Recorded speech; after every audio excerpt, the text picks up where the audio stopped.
এদিকে আজকের সবচেয়ে বড় চাঞ্চল্যকর খবর, উত্তর কোরিয়ার মিসাইল সোর্সে ইরান এনে থাকবে আজকের একটি গুরুত্বপূর্ণ প্রতিবেদন। সরাসরি আমেরিকার মূল ভূখণ্ডে হামলার প্রস্তুতি সম্পন্ন করেছে ইরান। লক্ষ্য ক্যালিফোর্নিয়া। অস্ত্র শক্তিশালী ক্ষেপণাস্ত্র। নির্দেশদাতা মুজতবা খামেনি। এদিকে আবারও যুদ্ধে জড়াচ্ছে ভারত পাকিস্তান, দুই দেশের উত্তপ্ত বাক্য বিনিময় শুরু। এনে থাকবে আজকের একটি গুরুত্বপূর্ণ প্রতিবেদন। খেয়াল করেন, ডোনাল্ড ট্রাম্প যখন সময় বেঁধে দিচ্ছে 48 ঘন্টা 36 ঘন্টা শেষ সময়, তখন চীন এবং রাশিয়া কিন্তু একযোগে বলছে যে এই হুমকি এটা যুদ্ধ বন্ধের আলোচনার কোনো পথ না। চীন পরিষ্কারভাবে বলছে হরমুজ প্রণালী খুলে দেওয়ার একমাত্র পথ যুদ্ধবিরতি, তার মানে যুদ্ধ বন্ধ করতে হবে। আর রাশিয়া কি বলছে, যুক্তরাষ্ট্রকে আলটিমেটামের ভাষা পরিহার করতে হবে। তার মানে রাশিয়া এবং চীন মানে বাস্তবিক অর্থেই তারা এখন ইরানের পাশে দাঁড়িয়েছে। ইরানের যে স্ট্যান্ড, সেই স্ট্যান্ডকে তারা সমর্থন করছে। কোনোভাবেই তারা ট্রাম্পের এই যে একরোখা নীতি বা ধ্বংসাত্মক নীতি, এই নীতিকে তারা সমর্থন করছে না। এদিকে পাথরের নিচে লুকানো ক্ষেপণাস্ত্র, ট্রাম্পকেও ভয় পায় না ইরানের মিসাইল সিটি। থাকছে বিস্তারিত প্রতিবেদনে। যুদ্ধে পরাজয় হবে ভেবেই ট্রাম্পের মানসিক সমস্যা দেখা দিয়েছে এবং তিনি সোশ্যাল মিডিয়াতে এমন সব জঘন্য ভাষায় কথা বলতেছেন যেটা আসলে একজন সুস্থ মস্তিষ্কের মানুষ বলতে পারে না। এবং সকালবেলা ছড়িয়ে পড়েছে যে তিনি অসুস্থ, তিনি আজকে হসপিটালে ভর্তি হবেন, কিন্তু পরবর্তীতে বলা হলো যে না, তিনি সুস্থ আছেন, তিনি ভর্তি হবেন না, তিনি হোয়াইট হাউসে থাকবেন, কিন্তু তিনি কারোর সঙ্গে কথা বলবেন না। যদিও পেন্টাগনের জেনারেলরা তার সঙ্গে যাওয়া আশা করতেছেন। আমি অলরেডি বলেছি যে ফ্লাইট তারা দেখা গিয়েছে যে প্রচুর বিমান আমেরিকা থেকে মধ্যপ্রাচ্যে যাচ্ছে, এগুলো সেনাবাহিনী যাচ্ছে এবং বিভিন্ন সামরিক হেলিকপ্টার এবং সামরিক রসদ নিয়ে তারা যাচ্ছে মধ্যপ্রাচ্যের দিকে। ধারণা করা হচ্ছে যে ট্রাম্প যে গতকালকে 48 ঘন্টা আলটিমেটাম দিয়েছেন, 48 ঘন্টা পরে তিনি ইরানকে নরক বানাবেন, হয়তো তার প্রস্তুতি চলছে। এদিকে যেভাবে ইরানে লুকিয়েছিলেন মার্কিন ক্রু, অভিযানের নেপথ্য কাহিনী থাকছে বিস্তারিত প্রতিবেদনে। এয়ারম্যান উদ্ধারের গোপন অভিযানের সময় নিজেদের দুটি C-130 বিশেষ অপারেশন বিমানও ধ্বংস করে এসেছে মার্কিন বাহিনী, এমন দাবি উঠেছে দ্য ওয়াল স্ট্রিট জার্নাল সহ বেশ কিছু মার্কিন গণমাধ্যমে। বলা হচ্ছে উদ্ধার অভিযানের সময় বিমান দুটি ইরানের ভেতরে একটি গোপন এয়ার স্ট্রিপে আটকা পড়ে বা ক্ষতিগ্রস্ত হয়। বিমানগুলোতে থাকা গোপন প্রযুক্তি আর সামরিক সরঞ্জাম ইরানের হাতে পড়া এড়াতেই সেগুলো ধ্বংস করে যুক্তরাষ্ট্র। যুক্তরাষ্ট্রের ইতিহাসে অন্যতম জটিল অপারেশনের মধ্য দিয়ে উদ্ধার করা হয়েছে ইরানের নিখোঁজ মার্কিন কো পাইলটকে।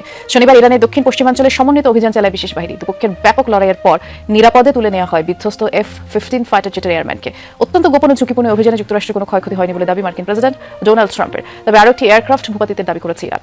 ঘরশত্রু বিভীষণ, বাংলা ভাষায় বহুল ব্যবহৃত প্রবাদটি যেন এখন চোখে আঙুল দিয়ে দেখিয়ে দিচ্ছে পারস্য উপসাগরীয় দেশ ইরানের বর্তমান অবস্থা।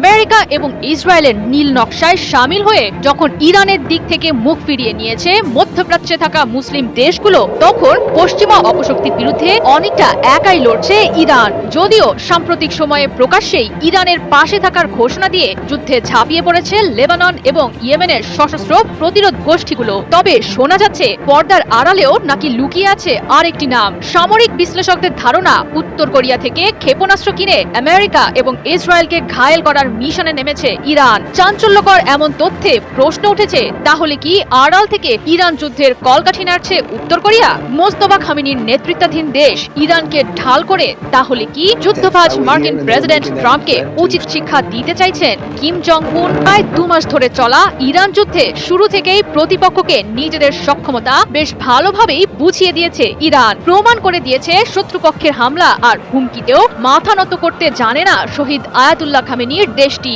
আমেরিকা যখন মধ্যপ্রাচ্যে থাকা গুরুত্বপূর্ণ মার্কিন সামরিক ঘাঁটিগুলোতে ইরানের আঘাত সামলাতে ব্যস্ত, তখন তেহরানে বসেই প্রায় 4000 কিলোমিটার দূরে থাকা ভারত মহাসাগরের দিয়েগো গার্সিয়া ঘাঁটিতে আঘাত এনেছে ইরান। পারস্য শক্তির এমন সাহসিকতায় রীতিমতো ঘাম ছুটছে আমেরিকার। তবে সেখানেও উঠে এসেছে উত্তর কোরিয়ার নাম। 2005 সালে পিয়ংইয়ং এর কাছ থেকে কেনা 19টি মুসুদান ক্ষেপণাস্ত্রের 2টি নাকি দিয়েগো গার্সিয়ায় নিক্ষেপ করেছে Iran. The strategic partnership between Iran and north Korea বইয়ের লেখক ব্রুস বেকটল ফক্স নিউজ ডিজিটালকে জানান, সম্প্রতি দিয়েগো গার্সিয়ায় যে মিসাইল ব্যবহার করে হামলা চালিয়েছে ইরান, তা কোনো গোপন অস্ত্র নয়, বরং 2005 সাল থেকে উত্তর কোরিয়ার বদৌলতে এমন সক্ষমতা রাখে ইরান। তিনি আরও জানান, ইরানের ব্যালিস্টিক ক্ষেপণাস্ত্র ভান্ডারের উল্লেখযোগ্য একটি অংশই উত্তর কোরিয়া থেকে কেনা। গুরুত্বপূর্ণ মার্কিন স্থাপনা সহ প্রতিবেশী আরব দেশগুলোতে হামলা চালাতে যেসব স্বল্প পাল্লার ব্যালিস্টিক ক্ষেপণাস্ত্র ব্যবহার করেছে ইরান, সেখানেও পাওয়া গেছে উত্তর কোরিয়ার সহায়তায় তৈরি কিয়াম নামক গুরুত্বপূর্ণ ব্যবস্থার উপস্থিতি। বর্তমানে ইরানের ব্যবহৃত শাহাব 3, গদর এবং ইমাদ ক্ষেপণাস্ত্র তৈরিতেও মিলেছে উত্তর কোরিয়ার সহায়তা। বইটির লেখক বেকটলের ধারণা, চলমান যুদ্ধে ইরানকে বিপুল পরিমাণে অস্ত্র সরবরাহ করছে উত্তর কোরিয়া। এর আগে 1990-এর দশকের শেষ দিকে থেকে ইরানকে প্রায় 150টি নো ডং সিস্টেম ক্ষেপণাস্ত্র সরবরাহ করেছিল উত্তর কোরিয়া।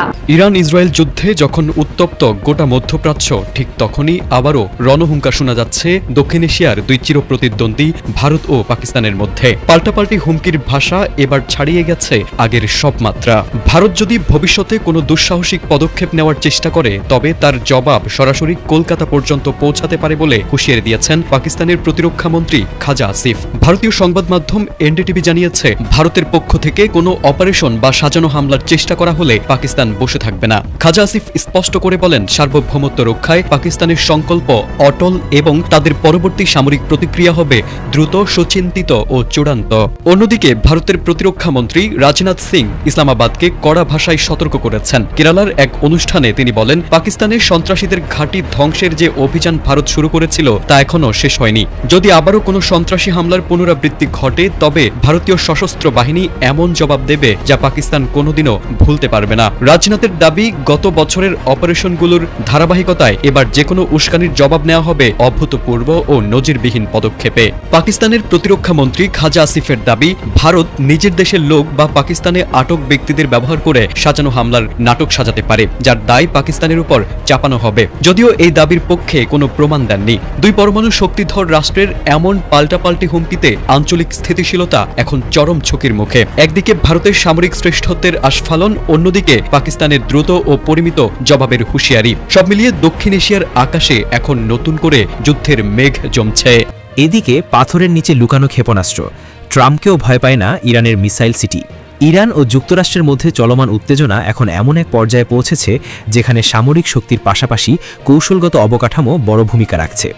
কয়েক সপ্তাহ ধরে যুক্তরাষ্ট্র ও ইসরায়েলের নিরলস বিমান হামলা সত্ত্বেও ইরান তার ক্ষেপণাস্ত্র ও ড্রোন সক্ষমতা বজায় রাখতে সক্ষম হয়েছে। বিশ্লেষকদের মতে এই সক্ষমতার মূল কারণ হল ইরানের দীর্ঘদিন ধরে গড়ে তোলা গভীর ভূগর্ভস্থ ক্ষেপণাস্ত্র নেটওয়ার্ক, যা সাধারণ হামলায় ধ্বংস করা অত্যন্ত কঠিন। ইরানের মধ্যাঞ্চলে অবস্থিত ইয়াজদ ক্ষেপণাস্ত্র ঘাঁটি এই নেটওয়ার্কের অন্যতম গুরুত্বপূর্ণ উদাহরণ। এটি কোনো সাধারণ সামরিক বাংকার নয়, বরং গ্রানাইট পর্বতের প্রায় 500 মিটার গভীরে নির্মিত একটি বিশাল ভূগর্ভস্থ স্থাপনা।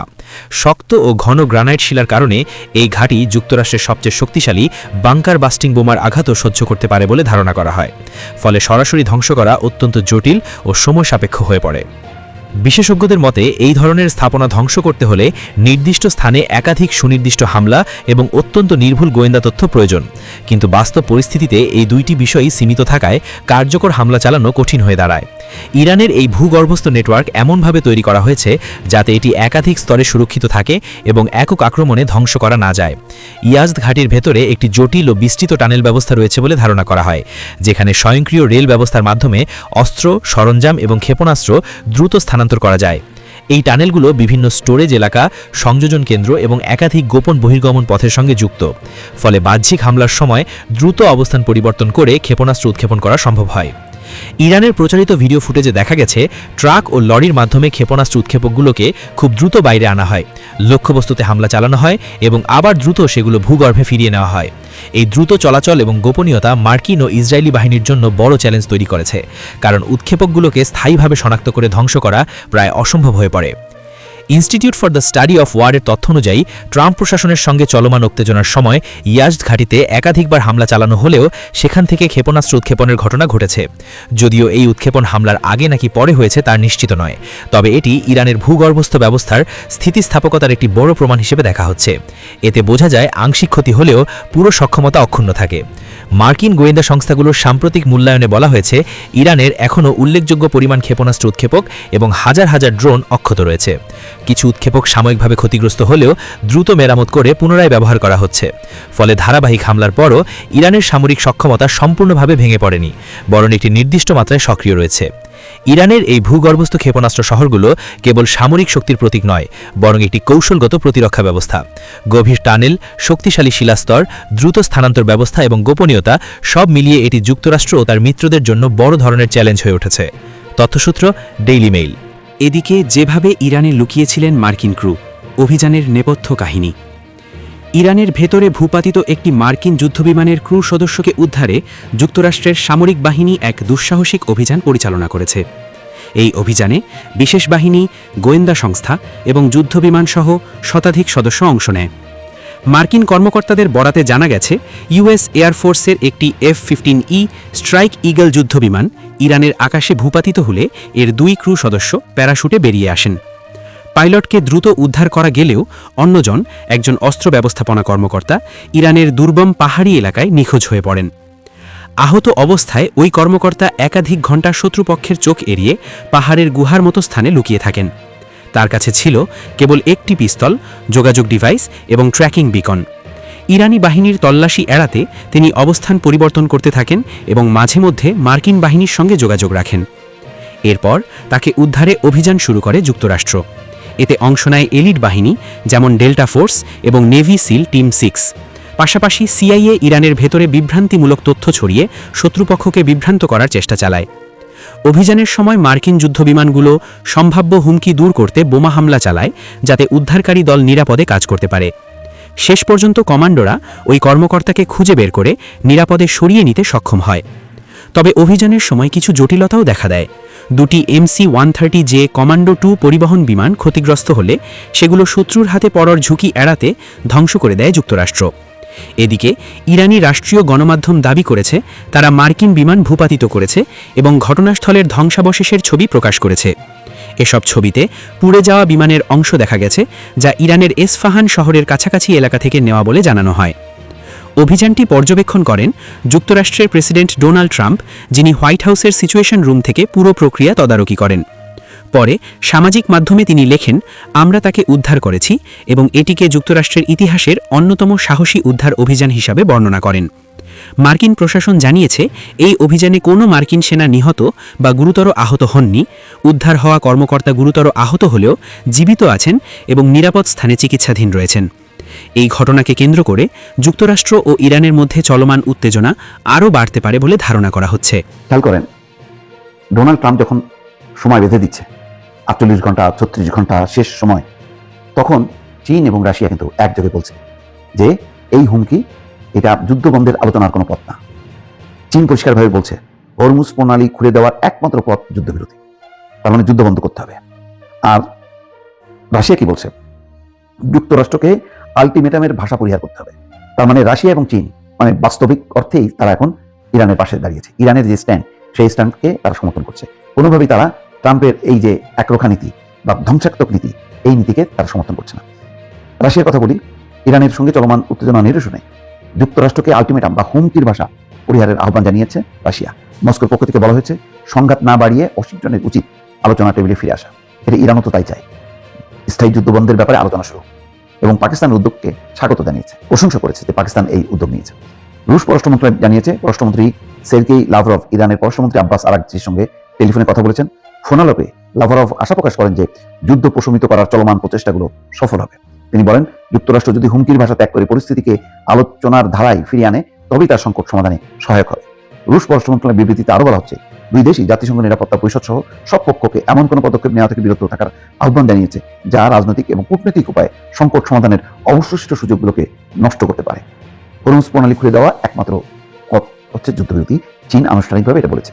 চীনের পররাষ্ট্রমন্ত্রী ইয়াং ই বলেছেন, পারস্য উপসাগরের কৌশলগতভাবে গুরুত্বপূর্ণ হরমুজ প্রণালীতে জাহাজ চলাচলের সমস্যা সমাধানের একমাত্র এবং প্রধান উপায় হলো একটি যুদ্ধবিরতিতে পৌঁছানো। চীনের রাষ্ট্রীয় সংবাদ সংস্থা সিনহুয়া জানিয়েছে, রাশিয়ার প্রধানমন্ত্রী সের্গেই লাভারভের সঙ্গে এক টেলিফোনে ওয়াং ই এই কথা বলছেন। তার মানে রাশিয়া এবং চীন এখন তারা আলোচনা শুরু করছে যে এই পরিস্থিতিতে কিভাবে সংকট সমাধান করা যায়। চীনের পররাষ্ট্রমন্ত্রী জোর দিয়ে বলেন, ওই অঞ্চলে জাহাজ চলাচল চালু করতে গেলে সংঘাত বন্ধ করা এবং একটি কার্যকর যুদ্ধবিরতি বাস্তবায়ন অত্যন্ত জরুরি। দর্শক দেখেন, ডোনাল্ড ট্রাম্প কি একবারও এই যুদ্ধ বন্ধ করা যায় কিভাবে? শক্তিধর দুটি দেশ চীন এবং রাশিয়ার সাথে আলোচনা করেনি।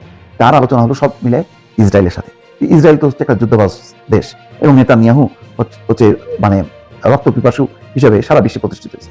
তো আলোচনা করতে হবে যে যেহেতু হরমুজ প্রণালী বন্ধ হতে জ্বালানি সংকট শুরু হয়েছে, তাহলে এই সংকট সমাধানের মূলটা কোথায়? মূলটা হচ্ছে যুদ্ধ। যুদ্ধটা কে করছে? আমেরিকা এবং ইসরায়েল। তাহলে এখন ট্রাম্প চায় যুদ্ধ বন্ধ করতে। তাহলে যুদ্ধ বন্ধ করতে গেলে যে মধ্যস্থতাকারী তো আর ইসরায়েল বা আমেরিকা হবে না, অন্য দেশ হবে। তো অন্য দেশের মধ্যে শক্তিধর দুটো দেশ যাদের কথা ইরান শুনবে, তারা কারা? চীন এবং রাশিয়া। তাহলে তো চীন ও রাশিয়াকে বলবে যে তোমরা যুদ্ধ থামো, আমরা মানে যুদ্ধ বন্ধ করতে চাই। ট্রাম্প কিন্তু সেদিকে যাচ্ছে না। ট্রাম্প হুমকি দিচ্ছে এবং বেপরোয়াভাবে হুমকি দিয়ে যাচ্ছে। হুমকি দিয়ে আরো মারাত্মক পরিস্থিতি দিকে ঠেলে দিচ্ছে। মানে পুরো ইরান যাতে আরো ভয়ঙ্করভাবে হামলা করে এবং তারাও যাতে হামলা করে। তো এগুলি তো কোনো মানে যুদ্ধ বন্ধ না, আলোচনা বন্ধ না, এবং হরমুজ প্রণালী যে মানে উন্মুক্ত হবে, জাহাজ চলাচল করবে, তার কোনো পরিবেশ কিন্তু তৈরি হচ্ছে না। দর্শক, যুদ্ধে পরাজয় হবে ভেবেই ট্রাম্পের মানসিক সমস্যা দেখা দিয়েছে এবং তিনি সোশ্যাল মিডিয়াতে এমন সব জঘন্য ভাষায় কথা বলতেছেন যেটা আসলে একজন সুস্থ মস্তিষ্কের মানুষ বলতে পারে না। এবং সকালবেলা ছড়িয়ে পড়েছে যে তিনি অসুস্থ, তিনি আজকে হসপিটালে ভর্তি হবেন, কিন্তু পরবর্তীতে বলা হলো যে না, তিনি সুস্থ আছেন, তিনি ভর্তি হবেন না, তিনি হোয়াইট হাউসে থাকবেন, কিন্তু তিনি কারোর সঙ্গে কথা বলবেন না। যদিও পেন্টাগনের জেনারেলরা তার সঙ্গে যাওয়া আশা করতেছেন। আমি অলরেডি বলেছি যে ফ্লাইট তারা দেখা গিয়েছে যে প্রচুর বিমান আমেরিকা থেকে মধ্যপ্রাচ্যে যাচ্ছে, এগুলো সেনাবাহিনী যাচ্ছে এবং বিভিন্ন সামরিক হেলিকপ্টার এবং সামরিক রসদ নিয়ে তারা যাচ্ছে মধ্যপ্রাচ্যের দিকে। ধারণা করা হচ্ছে যে ট্রাম্প যে গতকালকে 48 ঘন্টা আলটিমেটাম দিয়েছেন, 48 ঘন্টা পরে তিনি ইরানকে নরক বানাবেন, হয়তো তার প্রস্তুতি চলছে। এবং আজকে আবার তিনি পোস্টে বলেছেন, মানে এমন গালি বলেছেন যে মানে এই গালিগুলো আসলে মানে সুস্থ মানুষের পক্ষে আসলে বলা সম্ভব না। এবং তিনি যে কত বড় হতাশ, যে যুদ্ধ তিনি শুরু করেছেন সেই যুদ্ধ এখন তিনি শেষ করতে পারতেছেন না, এই হতাশা থেকে আসলে ট্রাম্প পাগল প্রায় হয়ে যাওয়ার মতো অবস্থা। আমি একটু এস্তোনিয়া বিশ্ববিদ্যালয়ের শিক্ষক আমিনুল ইসলামের ফেসবুক পোস্ট থেকে পড়ে শোনাই, এটা শুনলে আপনাদের আসলে সফল হয়ে যাবে। তিনি অত্যন্ত গুছিয়ে সুন্দর করে লিখেন। ডোনাল্ড ট্রাম্প ঘন্টা দুয়েক আগে তার সামাজিক মাধ্যমে পোস্ট করে লিখেছেন, মঙ্গলবার হবে পাওয়ার প্লান্ট এবং ব্রিজ দিবস, ইরানের সবকিছু একেবারে ধ্বংস করে দেওয়া হবে। এবং এরপরেই সে লিখেছে, মানে এফ ওয়ার্ড দিয়ে, ইংলিশে এফ ওয়ার্ড তো বোঝেনি, ওই যে ফা দিয়ে বলার মতো রুচি আমার নাই, কিন্তু সেই রুচিটাই ডোনাল্ড ট্রাম্পের হয়েছে। তিনি তার সোশ্যাল মিডিয়ায় ট্রুথ সোশ্যালে তিনি এফ ওয়ার্ড দিয়ে বলেছেন, হরমুজ প্রণালী খুলে দাও, ক্রেজি আর যে বাস্টার্ড বলছে ইরানি লোকদেরকে, নইলে তোমরা সবাই নরকে বাস করবে। এবং সবশেষে সে লিখেছে, সকল প্রশংসা আল্লাহ তাআলার। এখন একটা দেশকে ধ্বংস করে দেওয়া হবে, নরক বানানো হবে, আবার লিখে সকল প্রশংসা আল্লাহর জন্য, মানে এটা বুঝলাম না। যাই হোক, এখন এই ল্যাঙ্গুয়েজ ডিসক্লোজার মানে ভাষার ব্যবহার বিশ্লেষণ সম্পর্কে যাদের ধারণা আছে তারা খুব সহজেই বুঝতে পারবেন যে ট্রাম্প ভয়ঙ্কর হতাশা থেকেই এই পোস্টগুলো করতেছে। এবং সিএনএন এর সাংবাদিক ট্রাম্পের এই পোস্ট সম্পর্কে টেলিভিশনে বলার সময় বলেছেন যে কোনো শিশু যদি এই মুহূর্তে টেলিভিশন খুলে রাখো তাহলে এই রিপোর্টটা দেখবে না। এত অশ্লীল, কুৎসিত, নোংরা ভাষায় কথা বলেছে। সুস্থ স্বাভাবিক মানুষ সাধারণত নরমাল টেম্পারে থাকলে গালি ব্যবহার করে না, কিন্তু এই পোস্টে ট্রাম্প দুইবার গালি ব্যবহার করেছে এবং এতেই বোঝা যায় যে ট্রাম্প পাগলের প্রলাপ বকতেছে। স্কাই নিউজের এক্সপার্ট মাইকেল ক্লার্ক ট্রাম্পের পোস্ট দেখার সঙ্গে সঙ্গে বলেছেন যে ট্রাম্প হরমুজ প্রণালী খোলার জন্য এত জোর দিচ্ছে কেন? বুধবার রাতে ভাষণের সময় না সে বলেছিল যে হরমুজ প্রণালী আমেরিকার জন্য কোনো গুরুত্বপূর্ণ বিষয় না, এই হরমুজ প্রণালী দিয়ে আমেরিকা কোনো বাণিজ্য করে না। ট্রাম্প বলতেছে আমেরিকা দরকার নাই এই প্রণালী খোলার, ইউরোপিয়ানরা গিয়ে খুলে জ্বলতি তাদের দরকার হয়। এরপর প্রশ্ন করা হয়েছিল যে তাহলে এখন আবার হরমুজ প্রণালী খোলার প্রয়োজন পড়লো কেন ট্রাম্পের?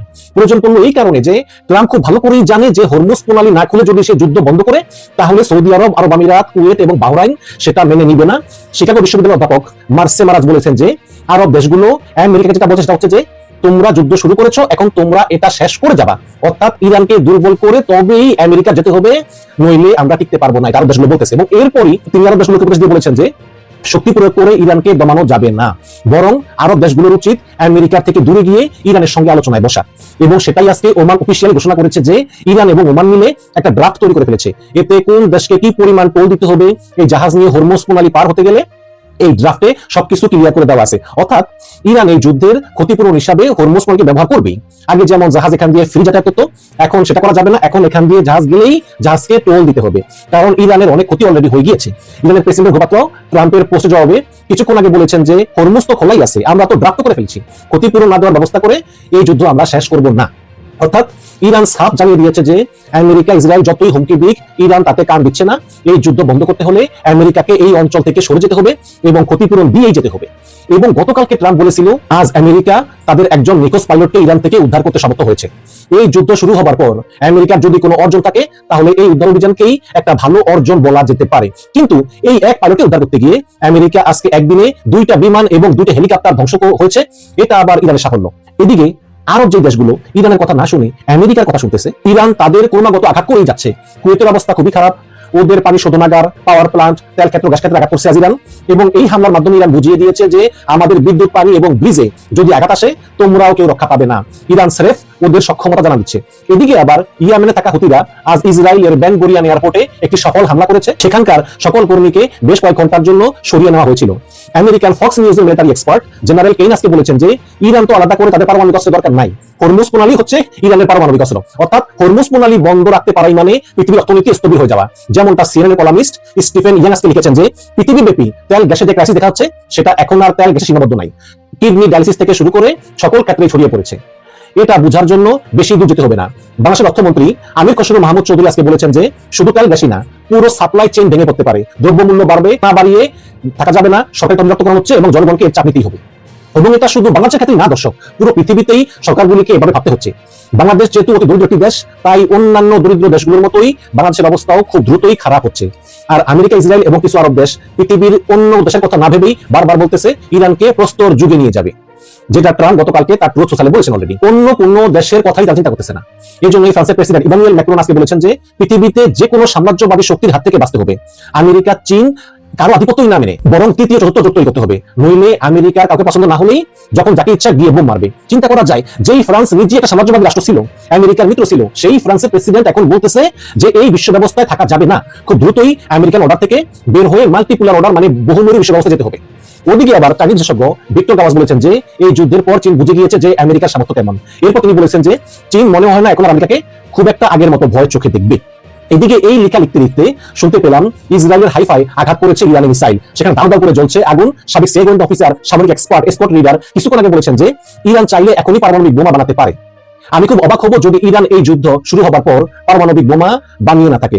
টেস্ট করার কোনো দরকার নাই, আমেরিকা ও জাপানে পারমাণবিক বোমা কিন্তু টেস্ট করে নাই, ওটাই টেস্ট ছিল।